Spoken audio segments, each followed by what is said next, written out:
그러면 27쪽으로 넘어와서 물을 어떻게 주면 좋을지 2번 문제를 한번 풀어보도록 하겠습니다.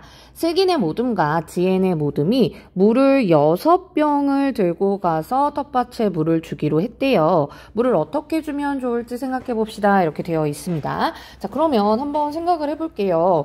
물론 6병의 물을 들고 가서요. 상추가 2와 4분의 1만큼 물이 필요하니까 2와 4분의 1만큼 물 딱 주고 끝내도 상관은 없습니다. 그러면 6병의 물 중에서 일부만 사용한 것이 되기 때문에 남은 물들 같은 경우에는 그냥 낭비되는 것이 되겠죠. 그렇다고 해서 아무거나 선택을 하게 되면 또 문제가 될 수 있는 게요. 예를 들어서 상추에 물 줬어. 2와 4분의 1. 그 다음에 당근에 또 물을 줬어. 1과 4분의 1. 그러면 벌써 3과 4분의 2만큼을 사용했고요.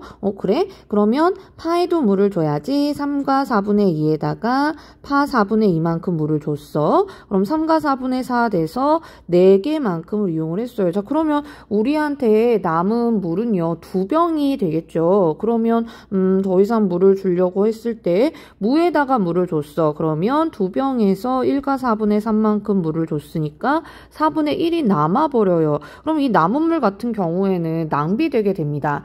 그래서 물을 아껴 쓰기 위해서는 우리가 전략을 잘 세워서 6병에 딱 맞는 그런 물이 필요한 식물들을 골라서 물을 줘야 한다라는 이야기입니다. 자, 그럼 선생님이랑 같이 하나씩 해보도록 할게요. 먼저 상추를 한번 선택해 보겠습니다.